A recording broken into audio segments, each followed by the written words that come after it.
Welcome to the Forever in the Frame channel. Here, we respectfully preserve the memory of remarkable individuals whose talent, achievements, and influence have left an indelible mark on history. Our channel is dedicated to legendary figures from the worlds of film, music, sports, and culture who have inspired millions across the globe. In every episode, we look back at their life stories, celebrate their accomplishments, and cherish the legacy that continues to live on and inspire new generations. Cricketer Sir Garfield Sobers died July 17, 2026. Music, at the age of 89. He was a Barbadian star of cricket, widely considered one of the sport's all-time greats. Sobers is being remembered as an all-rounder who became the first batsman ever to hit 6 sixes in a single over. Former NFL football player Charlie Young died May 12, 2026, at the age of 75. Young was a 3-time Pro Bowl player who took home a Super Bowl ring with the San Francisco 49ers. He also played for years with the Philadelphia Eagles and was team captain of the Seattle Seahawks. He's also being remembered as a USC alum who was inducted into the College Football Hall of Fame in 2004. Stage and screen actress Alita Mitchell died April 14, 2026, while in hospice care in Bruford, Connecticut. She was 74. Mitchell graced the stage in the original Broadway production of August Wilson's Ma Rainey's Black Bottom, which was nominated for 3 Tony Awards in 1985. She's also being remembered for television and movie roles, including The Cosby Show, Law and Order, and Malcolm X. Music. Jockey Robbie Alvarado died in August 2026 in Saratoga Springs, New York. Music. He died at the age of 52 after recent heart surgery. He won thousands of races in a career that lasted more than 30 years, including 1,192 wins at Churchill Downs, the 4th most in the celebrated track's history. Music. Alvarado is being remembered for riding Curlin to victory at a number of races, including the 2007 PNI Stakes. Music producer David Z died August 2nd, Music, 2026, at a hospital in Burbank, California. He died of complications from an infection at the age of 78. Born David Rivkin, he was an architect of the Minneapolis sound, especially through his work with Prince. He engineered Purple Rain and other early albums, and he music produced and played guitar on the classic track Kiss. David Z is also being remembered as a member of Lips Incorporated, known for their disco hit Funky Town, and for producing the Fine Young Cannibals song She Drives Me Crazy.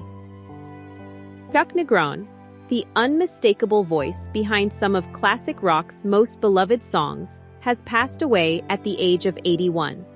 Born on June 8, 1942, in New York City, he grew up surrounded by music and quickly found his calling as a performer. Negron rose to fame as the lead vocalist of Three Dog Night, a band that became one of the defining sounds of the late 1960s and early 1970s. With his powerful and soulful voice, he helped bring to life timeless hits like Joy to the World and An Old-Fashioned Love Song, songs that continue to resonate across generations. What set Negron apart was not just his vocal ability, but the emotion he carried into every performance. Whether on stage or in the studio, he had a way of connecting with audiences that felt deeply personal. His voice wasn't just heard, it was felt. Beyond the spotlight, Negron's life was marked by both triumphs and challenges, and in later years, he became an advocate for personal growth and resilience. He often shared his journey openly, offering encouragement to others facing their own struggles and reminding them that change is always possible. For fans, his music remains a lasting gift, a soundtrack of joy, nostalgia, and authenticity. His contributions helped shape an era of rock music that still influences artists today. Though he is no longer here, Chuck Negron's voice lives on in the songs that continue to bring people together, reminding us of the enduring power of music and the human spirit. For more than half a century, Jackie Chan has stood as one of the most recognizable figures in martial arts cinema, a performer who transformed the language of action by bringing together traditional kung fu, physical comedy, danger, timing, and an unmistakably human spirit. His greatest performances never depended on looking invincible. Instead, Jackie made audiences believe in a man who could fall, stumble, suffer, laugh, and still find the strength to stand again.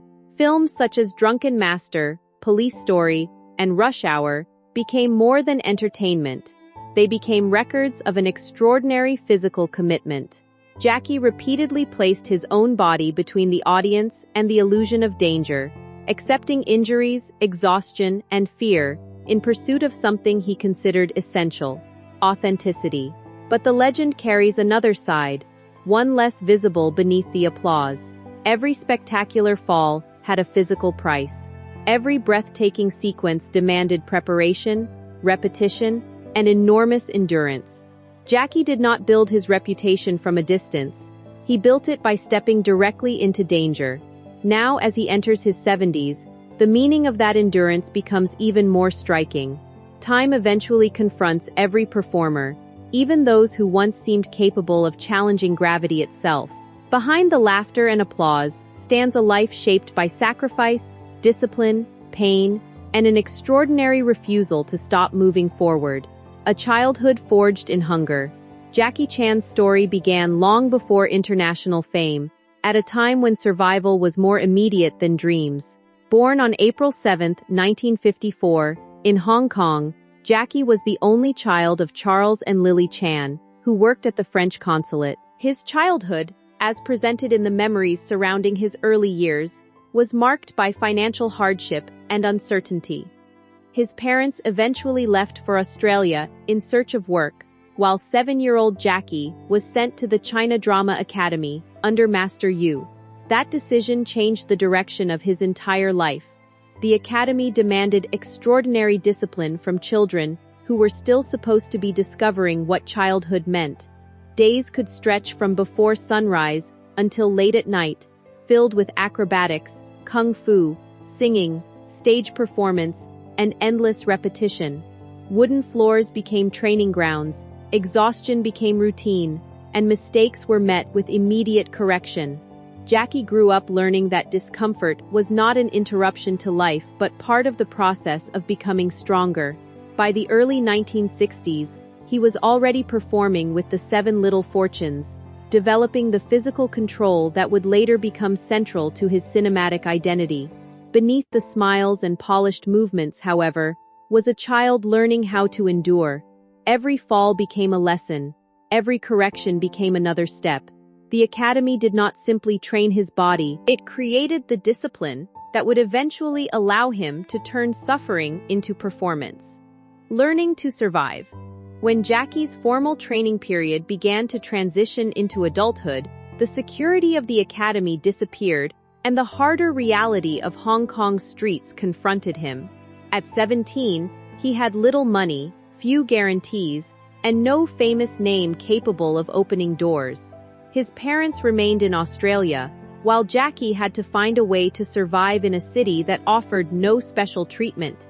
He worked wherever his physical strength could earn him something to eat, taking jobs that demanded long hours and exhausting labor.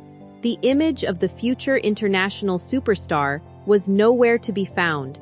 Instead, there was a young man carrying his belongings, searching for work, and learning how quickly dreams can become secondary when hunger takes control. He moved through kitchens, construction sites, theaters, and temporary spaces, accepting whatever opportunity appeared. His training had made him physically capable, but it had not guaranteed success. The entertainment industry could use his body without recognizing his potential. Jackie began appearing in productions as a stunt performer and background fighter, often becoming the person who was expected to fall, crash, or absorb the impact. Yet even those small opportunities mattered. Every difficult job gave him another chance to learn how cameras captured movement. He began to understand that action was not simply about strength, it was about rhythm, timing, expression, and character. The young performer who had once trained because he had no choice was beginning to discover that his unusual abilities might eventually become something nobody else could reproduce. The body became the price. As Jackie's reputation grew, the risks became larger. His action sequences increasingly depended on physical commitment rather than obvious cinematic protection. In Project A, he famously performed dangerous work involving a clock tower, while Police Story pushed the concept even further by combining elaborate choreography with real physical impacts. Glass shattered, bodies collided with structures, and gravity became part of the performance. Jackie developed a philosophy in which the camera needed to feel the reality of the movement. The audience might not know exactly how a stunt was performed, but they could sense when something carried genuine weight. That philosophy made him extraordinary, but it also placed enormous pressure on his body. Injuries became an occupational hazard, and exhaustion became part of the process. He was not merely acting in action sequences. He was frequently helping design them, choreographing movement, shaping the rhythm, and determining how the physical comedy would unfold. His working days could become extraordinarily long, with rehearsal and filming continuing long after other members of the production had stopped. The danger was not limited to one spectacular moment. It accumulated over years. Each injury became another mark on a body already subjected to relentless training. Yet Jackie continued because he believed the physical reality was part of what made his films distinctive. The audience saw laughter, but behind that laughter was concentration, pain, repetition, and the constant calculation required to make a dangerous sequence appear spontaneous. Crossing into Hollywood, Jackie's rise in Asia eventually became impossible for Hollywood to ignore. His international breakthrough did not happen overnight, and several attempts to establish him in American cinema struggled to capture what made him unique. But instead of abandoning the effort, Jackie learned from each setback. He understood that American audiences did not necessarily need another conventional martial arts hero. They needed to understand his particular combination of action and comedy.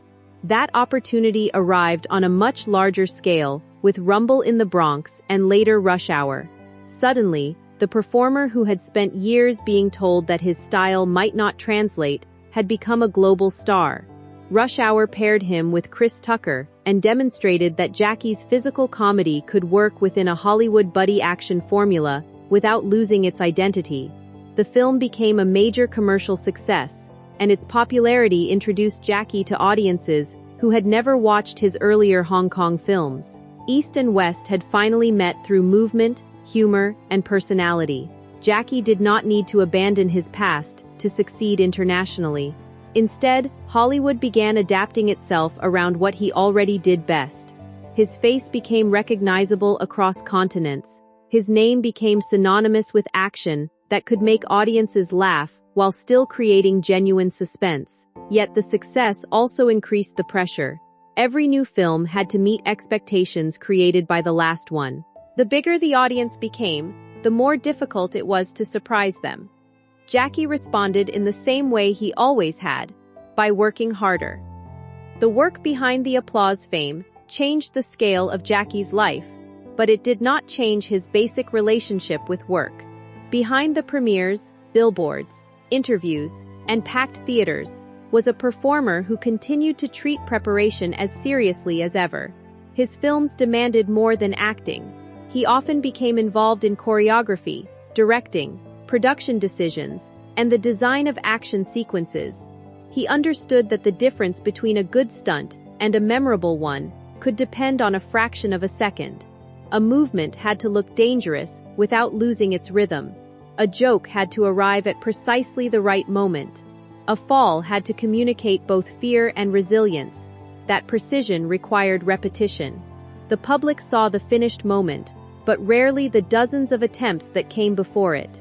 They saw Jackie flying through the air, not the hours spent determining where he would land. They heard laughter, not the silence that followed an injury. They saw confidence, not the hesitation that naturally comes before a dangerous action. His willingness to continue working became part of his mythology. Success did not make him comfortable with stopping. If anything, it raised the standard he demanded from himself. Every new production became another test. Every failure became information. When a project disappointed, he adapted. When an approach did not work, he changed direction. This mindset allowed him to survive an industry in which many stars disappear once their original formula becomes outdated. Jackie kept evolving because he treated endurance not as a temporary quality, but as a permanent discipline, a different kind of hero. What separated Jackie Chan from many action stars was not the absence of fear, but the way he allowed fear to exist inside his characters. His heroes could be frightened. They could lose their balance, make mistakes, hesitate, or appear completely overwhelmed. Yet they continued. That quality made his characters accessible to audiences around the world. The hero was not powerful because nothing could hurt him. He was heroic because pain did not automatically end his journey. This idea reflected something deeper in Jackie's own life. His childhood had taught him discipline before comfort. His early career had taught him rejection before recognition. His years as a stunt performer had taught him injury before security. Each stage required him to stand up again. The humor became more than entertainment. It became a way of transforming vulnerability into connection. When Jackie fell, audiences laughed because they recognized the absurdity of the moment. When he stood again, they cheered because the recovery felt human. His action cinema therefore carried a distinctive emotional quality. The spectacle mattered, but so did the person inside it. His characters were rarely presented as distant legends. They were ordinary people caught in extraordinary situations, using determination and improvisation to survive. That approach helped Jackie build a career that extended beyond martial arts. He became a performer capable of carrying comedy, drama, action, and family entertainment while maintaining the physical identity that made him famous. The legend grew because audiences did not merely admire his abilities, they recognized themselves in his struggle. The cost of the legend. But every legend built around physical endurance eventually raises an uncomfortable question. What happens when the body can no longer provide what the career demands? Jackie Chan spent decades asking his body to do things most people would consider impossible even once. He fell from heights, collided with structures, endured injuries, repeated dangerous movements, and continued working when exhaustion might have been enough reason to stop. The accumulation of those experiences cannot simply disappear when filming ends. The body remembers what the audience does not see. Behind the smiles are scars, injuries, fatigue, and the consequences of years spent treating physical risk as part of the profession. That does not diminish what Jackie accomplished. In many ways, it makes the achievement more extraordinary. But it also changes the meaning of the applause. Every spectacular sequence carries a second story, one about preparation, sacrifice, and the physical limits that no performer can escape forever. Jackie once built his identity around refusing to stop. Age introduces a different challenge. Understanding when stopping, slowing down, or changing direction becomes necessary. At 71, the man who once seemed almost immune to gravity is confronting a force far more universal. Time does not care how famous someone becomes. It cannot be defeated by choreography or rehearsed away through repetition. The greatest challenge now may not be surviving another stunt. It may be accepting that endurance sometimes means knowing when the body deserves protection rather than another test. What remains Jackie Chan's legacy cannot be measured only through box office figures, stunt compilations, or the number of injuries associated with his films. His deeper contribution lies in changing what audiences believed an action performer could be. He demonstrated that martial arts could coexist with comedy without becoming less exciting, that vulnerability could make a hero more compelling, and that physical storytelling could cross cultural boundaries without requiring translation. From the disciplined child at the China Drama Academy to the struggling young performer searching for work, from background stuntman to Hong Kong superstar and eventually Hollywood icon, his journey was built through repeated reinvention. He did not inherit his place in cinema. He fought for it through years of training, rejection, risk, and relentless work. The laughter he created became a form of connection between strangers who might otherwise have had nothing in common. Yet the most powerful part of his story may be the simplest. Jackie Chan spent his life falling and getting back up. That pattern existed long before international fame, and continued long after the applause became deafening. His legacy therefore belongs not only to martial arts cinema, but to anyone who understands the struggle to continue after disappointment.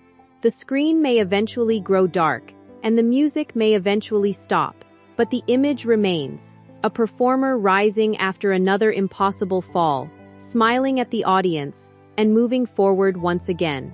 The man beyond the screen. Today, Jackie Chan's name carries decades of memories for millions of people. Some remember the drunken fighter staggering through impossible battles. Others remember the frantic chase scenes of Police Story, the comic chemistry of Rush Hour, or the countless moments when Jackie appeared to turn an ordinary object into part of an elaborate fight. But behind every one of those memories stands a man whose journey began with uncertainty rather than privilege. He learned discipline when he was still a child. He experienced hunger before wealth, rejection before recognition, and pain before applause. His career became a remarkable demonstration of what can happen when talent is combined with relentless persistence, although it also demonstrates the consequences of pushing physical limits for decades. Jackie Chan's story is therefore not simply about becoming famous. It is about what a person gives in exchange for becoming unforgettable. The answer, in his case, was enormous: time, comfort, safety, and repeatedly, the body itself. Yet perhaps that is why his work continues to resonate. His characters never promised that life would be easy. They simply kept moving when circumstances demanded that they quit. At 71, the meaning of that philosophy inevitably changes. The young Jackie could measure success by how high he could climb and how hard he could fall. The older Jackie must measure it differently, through what remains after decades of giving everything to his craft. And perhaps that is the final lesson of his journey. True endurance is not merely the ability to withstand pain. It is the wisdom to understand what